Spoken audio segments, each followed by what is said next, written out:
Son muy lindos.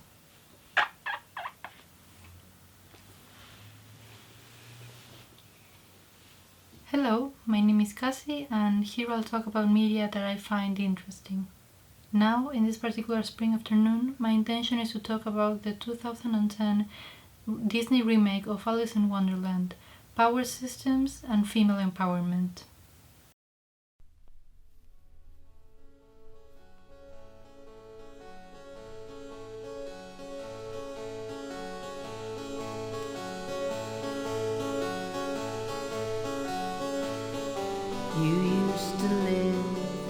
I've been wanting to make an actual video essay talking about Tim Burton's filmography and how it affected my taste in movies for a really long while now. And I'm close to finishing film school, so let's begin. In 2010, when the movie was about to come out, there was a lot of media coverage about it. There was a lot of promotion, a lot of posters, a lot of hype around it, and I completely bought into it. I really wanted to know what it was going to be like and what all the fuss was about.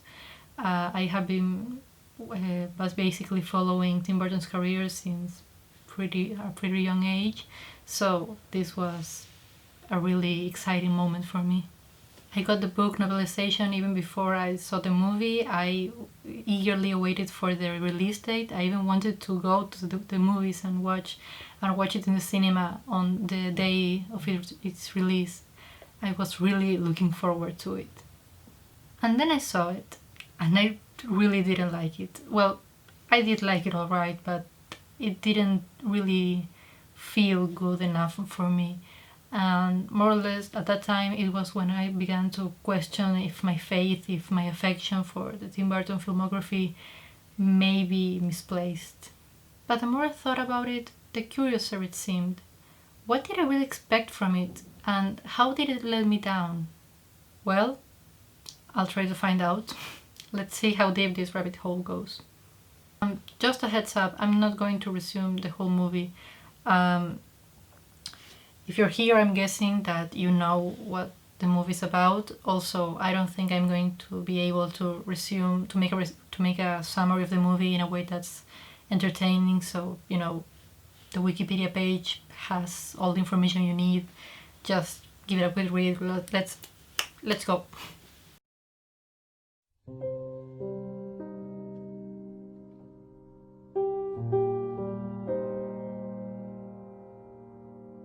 A bit of context on where I come from on this whole Alice in Wonderland thing. If you want, you can skip ahead to this if you don't really care about it. I empathized a lot with Alice the first time I read the book. Much like her, I was often intrigued by the world around me and thought that it may be more chaotic than it apparently everyone else saw it. But at the same time I craved order and logic, and I was both fascinated and unsettled by the arbitrary rules in Wonderland. I felt like I was her, trying to find north, a reference point, to be accepted, to understand social mores that felt more and more nonsensical to me but clear to everyone else. Disney's Alice in Wonderland is a very pretty movie, as its many Oscars can assess.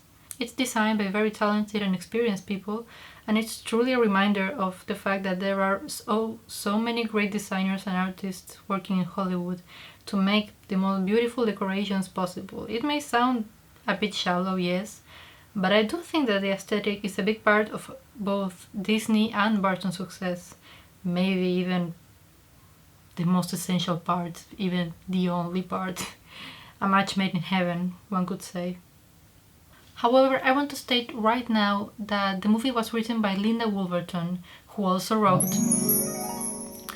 And for me this is essential because this movie, as I will go into depth a bit later, is a Disney movie before it is a Burton movie. The story of it is very clearly modeled by the archetypes and by the structure of traditional Disney movies.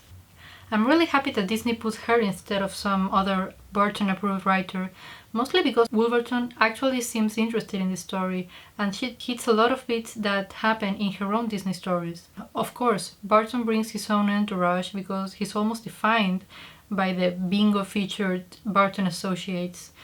But while there's definitely a lot of Burton's trademarks, the ingenue, the madman, the stuffy society, the cruel woman, etc., the script is distinctively Disney. So I'm not really comfortable calling this a Tim Burton movie. It's a Disney movie first and foremost. From its misguided attempts at girl power to the use of a strict social hierarchy modeled after the idea of princesses and kingdoms, to the message of be yourself that they pushed during the Renaissance. All this to say, this is not Burton's story. It is Woolverton's. It is Disney's. The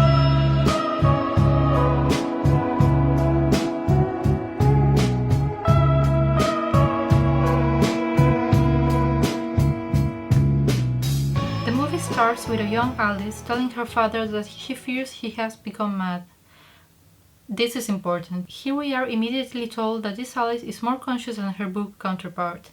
Alice in the book worried about not being herself, about changes, but never about her own mental state. Madness is a very worrying thing for Victorian society indeed, where madhouses were truly terrifying places. But also, and I promise this is the last time I'm going to insert myself in this analysis, there have been moments when I feared I may be going mad. I'm not the only one, I guess. I thought when I saw this movie. And also, just because it makes me happy, there's a portrayal of a supportive, loving father-daughter relationship. Alice's father doesn't dismiss her fantasies and tell her that she's alright, just has a bit of an overactive imagination. He makes her feel special for it. She's unusual and that's good. He's unusual and he's good too, so she doesn't have reason to worry. The appearance of a kind and loving father figure is also something I want to stress. This isn't the Burtonian dad. The Burtonian dad is almost consistently an asshole, or at the very least physically or emotionally vacant, even when he is supposed to be likable.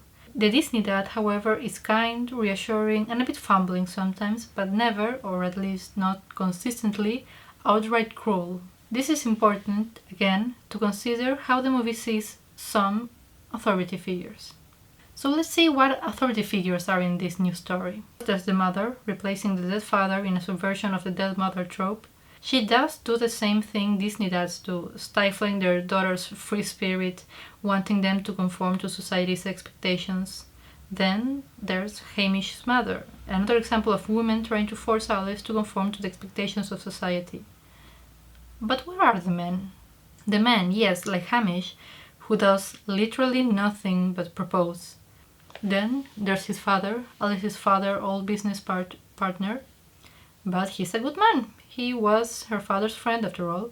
So it's mostly women here who want to control Alice and make her conform to society expectations. This is, in a sense, pretty faithful to reality, especially back then with the little direct contact most upper-class women had with men. It was the role of women to check on each other, to make sure the others stayed in line through rumors and gossip and all those things, women do. Internalized misogyny at its finest. You'll soon be 20, Alice. That pretty face won't last forever. You don't want to end up like Aunt Imogen. And you don't want to be a burden on the mother, do you? No. So, you'll marry Hamish. You'll be as happy as I am with Lowell, and your life will be perfect. It's already decided. So now that we are done with the authority figures in the real world, now let's talk about authority figures in Wonderland.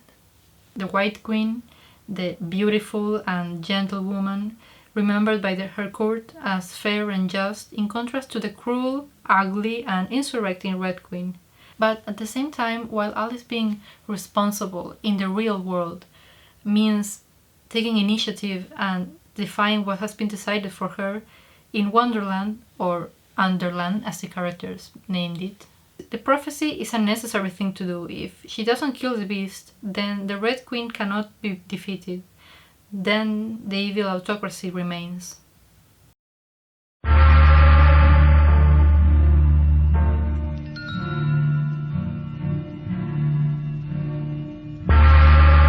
I think Aunt Imogen is a wasted character, really. I thought of her just like the movie wanted me to see her at first, a reminder of what Alice could become.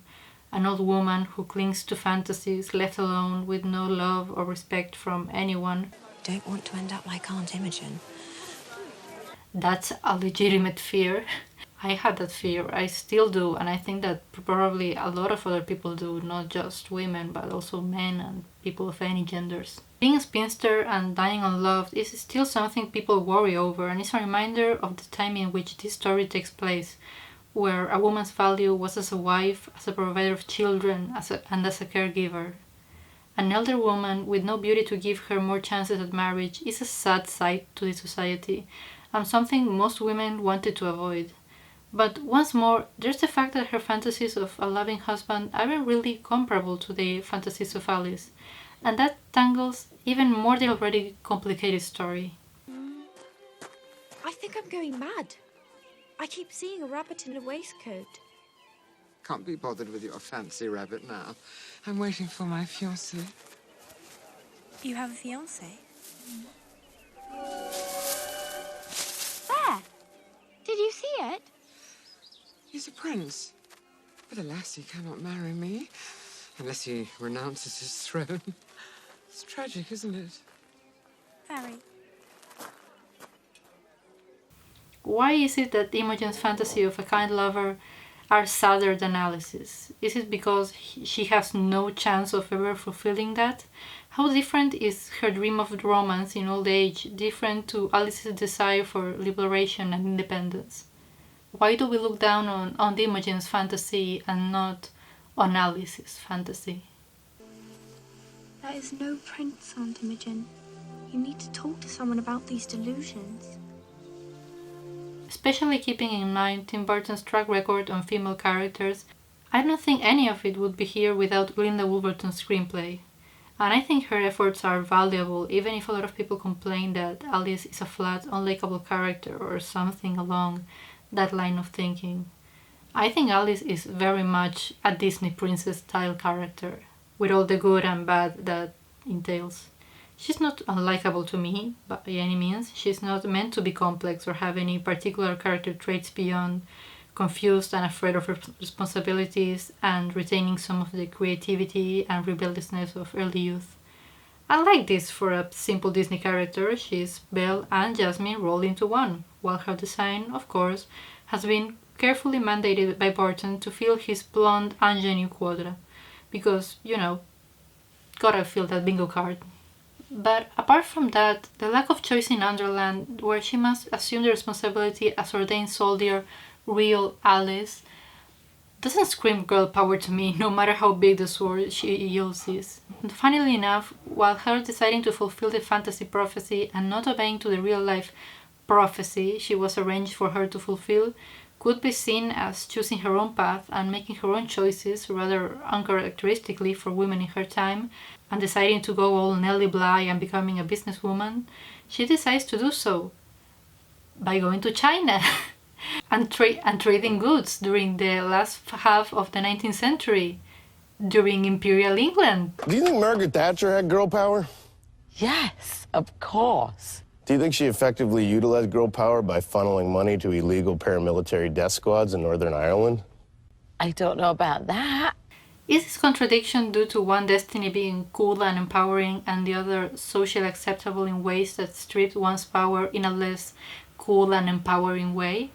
Is this contradiction due to the fact that the fantasy story and the framing story aren't that well connected and the parallels don't seem to have been well thought out? If you're not entirely sold on Alice in Wonderland's feminist credentials, luckily the Red Queen and the White Queen are both powerful female figures. They are both heads of state. One of them is childish, immensely self-centered and arrogant, while the other is motherly, mysterious, and right on everything by virtue of being the head of state during a period of time that seems much nicer than the current state, where everything is desaturated and mischievous frogs are beheaded for petty theft. Also, the queen slaps an evil dude, and the White Queen pets a dog. This is a complicated movie. The Red Queen wants everyone to wear things that alter their bodies, much like the corset that Alice refused to wear, much like what probably most of the people in the rest of the place were. She's the clearest parallel to the rest of the matriarchs in the real world, like Hamish's mother. Yet the parallel shot comes at the White Queen's court, and they look the most like the real world Victorian party.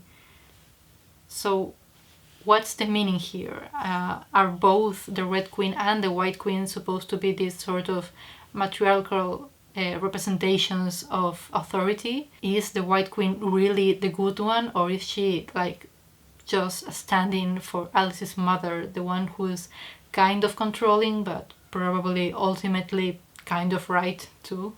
There's also a very complicated relationship between the sisters, where one was favored over the other by being more traditionally pretty and subdued. Lassie, we don't have to fight. I know what you're doing. You think you can blink those pretty little eyes, and I'll melt just like Mummy and Daddy did. Please. No! It is my crown! I am the eldest! Which also brings some interesting parallels when one remembers that Alice has a sister who is already married and conforms to societal expectations much better than Alice seems to do. I love you, Margaret, but this is my life. I'll decide what to do with it. And I'm sure there's a fascinating bit of commentary and comparison here, but no. Because Burton, and very much less so Disney, aren't worried about changing the system, but about assimilating into it. For the outcasts to be accepted, they must conform. They must lose what makes them unpleasant or troublesome, but retain what makes them special and valuable. And while Alice has been transformed into a very Burtonian archetype that combined melancholic male hero / innocent female ingenue, there is also the pull of the company, of the Disney princess, of Mulan and Belle, and even of Simba, the prince that tries to run away from his destiny but has to because it is his destiny. That is the mark of Linda Woolverton. And while Burton has no real connection to Alice in Wonderland, Woolverton does have that. She wrote the script before Burton even signed on to the project. And they really, really want her to be acknowledged in this messy, weird, complicated, fascinating movie by virtue of her being the one who wrote it, who developed the universe it takes place in. And mostly also because she is a female screenwriter, and those aren't really, very less in 10 years ago in 2010, those really aren't as common as one would like them to be. This movie is exactly what one should expect when Burton directs something not close to him but close to Disney. Burton said that he made Alice active when she was originally passive, and that is kind of true. Alice was passive as a child, pushed around by the insanity of her world, definitely, but grown-up people don't just suddenly become active. There's another sort of pressures that they have to conform to. People fulfill the roles adulthood presents them. I like that Tim Burton recognizes that grown Alice taps constantly, because I think that was a great choice. But I think he doesn't understand, like many other directors, that giving a weapon to your girl doesn't make her active. Having her obey prophecies in a cool way doesn't make her active. And I think that Burton doesn't really care about this, and that this isn't really a problem he gives enough shits about. Hence the large role the Mad Hatter has in a movie that should be more about Alice's journey, but as the man of the movie, okay. But this is something I see again and again in Disney movies, particularly in those that claim to be feminist and empowering. Women resist to a system, insofar they can also be assimilated into it. It's the narrative Woolverton knows how to write, and she does it really, really well. I think Woolverton maybe knows about this problem, about the limitations of girl power, and yet knows that she can't go too far. She knows that Alice can wield power and become a businesswoman in the sense that she is allowed to and encouraged to by other men. That's the truest thing about gender dynamics that this movie can tell its audience.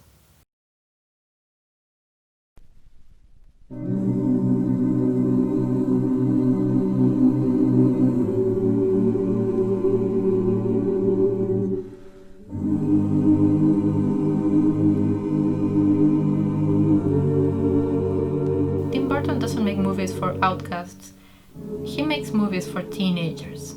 For the widely accepted idea of a teenager, melancholy, self-centered, shy, pessimistic, usually for those who exist just left of center, not in that way, and that don't feel like they belong anywhere. In that respect, I think Burton's movies do have a well-defined useful function to tell the youth that they are not alone. If you are a weirdo, you can still be accepted and liked and even be a hero. It's what it seems like he wanted to hear when he was younger, and I can assure you, it's something I wanted to hear a lot when I was younger. The problems, of course, are the larger systems at hand. And so he was absorbed back into the larger entertainment industry that had originally rejected him for being too dark for kids' fare and probably too weird for adult fare. He never truly rebelled against the overall structure of life in the United States.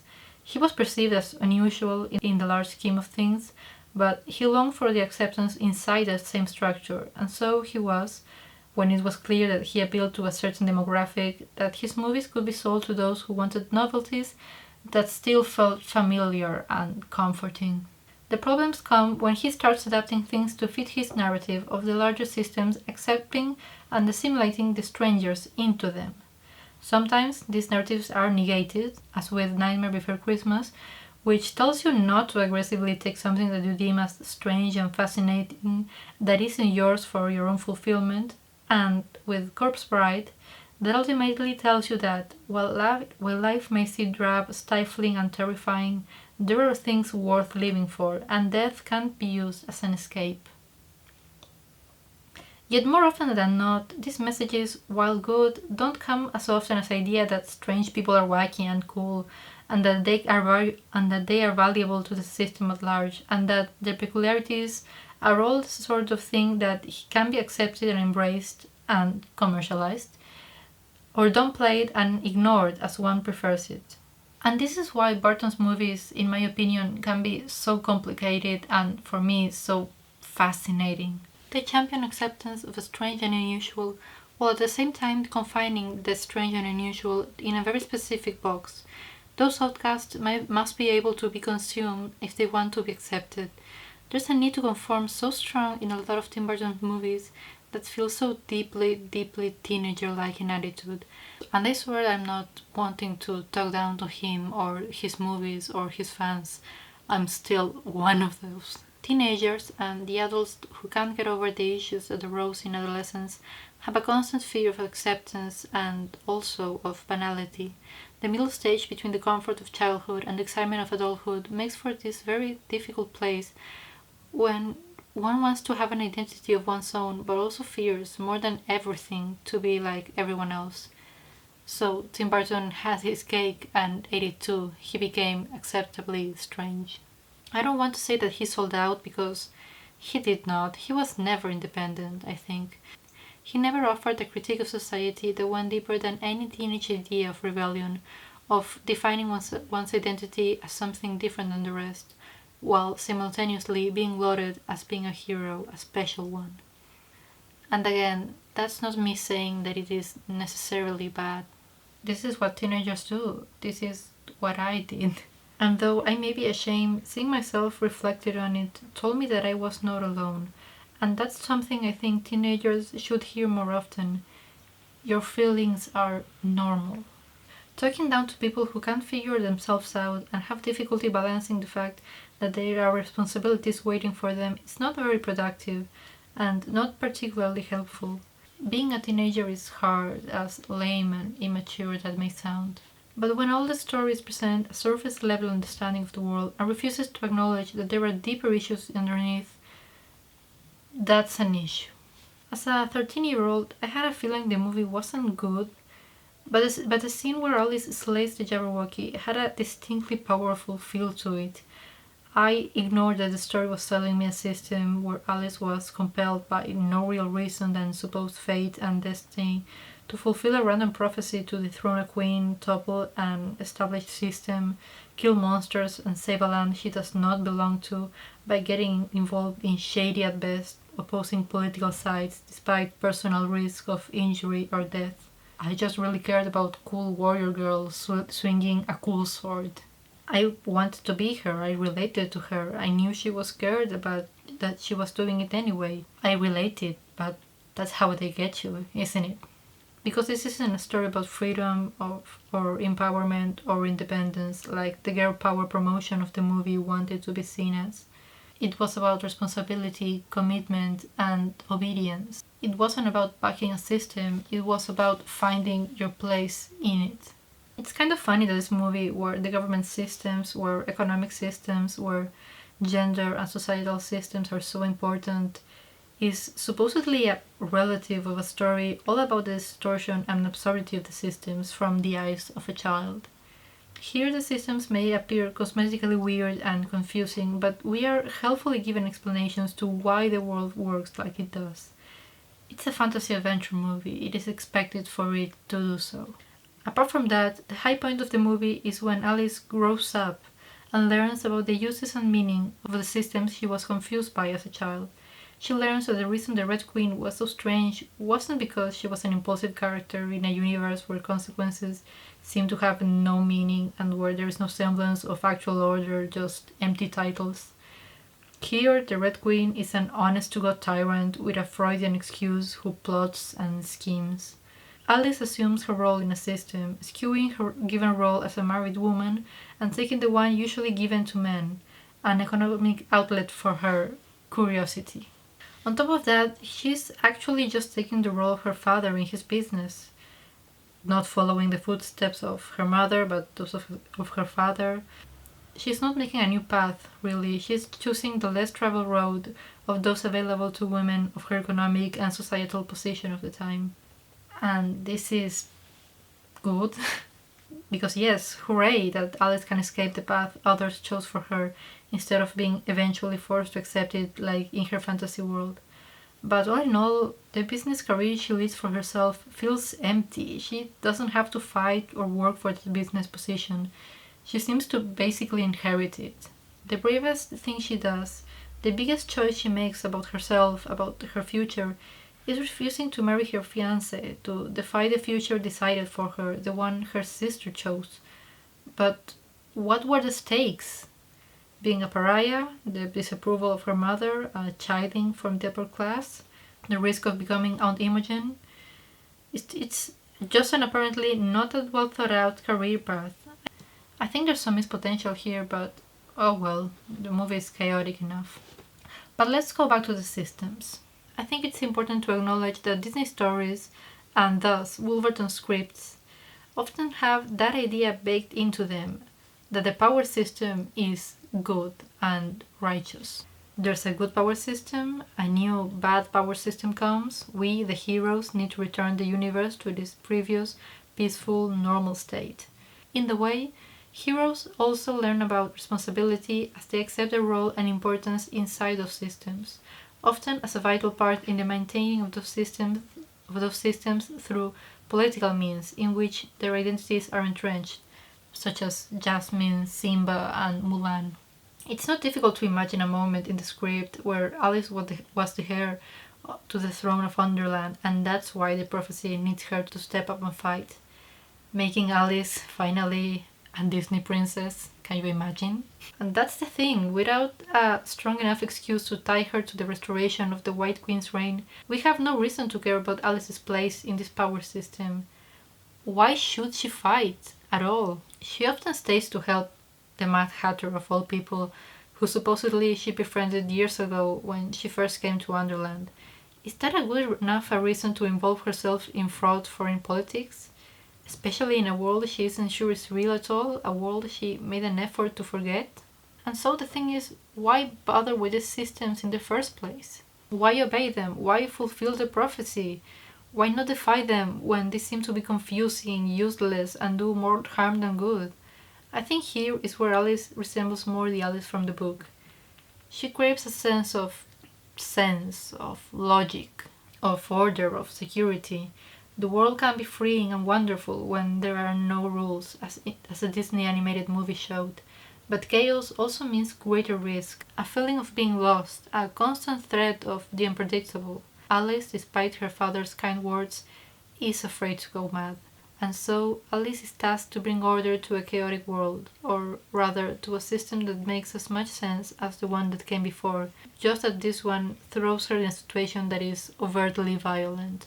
There is urgency to her decision, to her accepting her given role, but in this one the ruler is easily antagonized. Better the certainty of the devil known than the unpredictability of the devil unknown. And as Alice enjoys as an adult, and thanks to that baffling prophecy, greater political power, she is given the task to change the authority.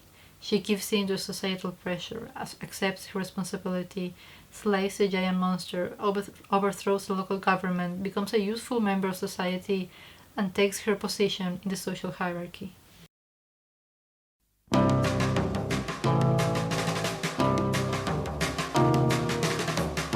There is a moment that paints Alice's choice as this big, important moment. Alice makes the choice to make her own path. Would your name be Alice, by any chance? Yes, but I'm not the one that everyone's talking about. The Hatter would not have given himself up just for any Alice. Where did they take him? To the Red Queen's castle at Salazan Grum. We're going to rescue him. That is not foretold. I don't care. He wouldn't be there if it weren't for me. The Frabjous Day is almost upon us. You must prepare to meet the Jabberwocky. From the moment I fell down that rabbit hole, I've been told what I must do and who I must be. I've been shrunk, stretched, scratched, and stuffed into a teapot. I've been accused of being Alice and of not being Alice, but this is my dream. I'll decide where it goes from here. If you diverge from the path... I make the path. But of course, because fucking destiny, the White Queen reassures the audience that Alice's choice was the right one. She's doing exactly what is expected of her. Forgive me. I allowed her to divert from her destined path. No. But that is exactly where she will find the Vorpal Sword. We have our champion. Find the MacGuffin. There is literally no free will in this universe. And I've considered talking about the sequel where from what little I saw feels a lot more like Woolverton's story, but honestly, I don't want to. Not right now at least, maybe some other day, who knows. What I'm interested in talking about right now, as I'm finishing this video, is about something that I'm really interested in talking about in some future video as well. This movie, despite Burton's Burtoniness and Depp's weird acting choices, feels girly, if that can be possible. I don't mean that in an essentialist way, nor in a, oh, it's cheesy and weird and there's a girl protagonist. I mean it in the same way that Mulan feels girly, that Red Riding Hood feels girly, that even something like Twilight feels girly. Not that boys can't enjoy it, in fact it's pretty likely that they do, but in a sense that this feels like not female gaze precisely, but female fantasy.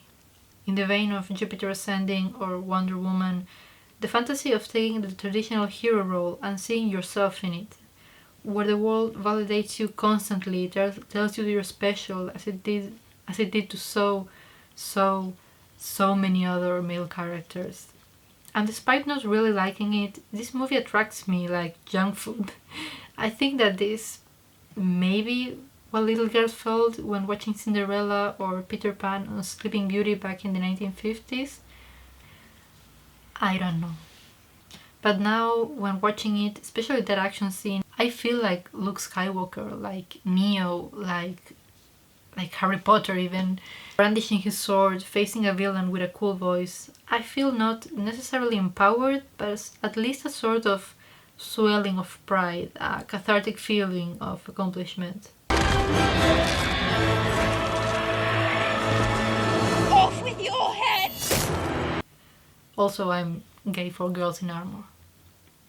In the end, like with so many other supposedly feminist stories, the power systems at large will only benefit those who assimilate and enter the narrow definition of what an ideal woman is. And so often in movies, it is not about standing with your fellow women or about organizing and using your own talents to do something about your current situation.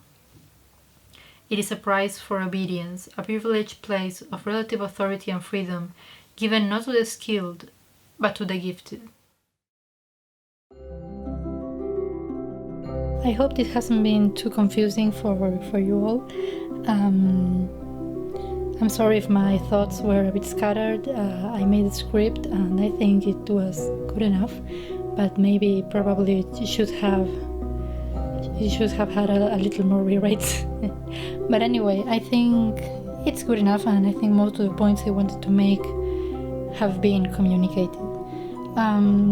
As always, I'm going to link some articles and some of the things I've been reading while writing this in the description down below. And yeah, that's all from me now. Thanks for watching.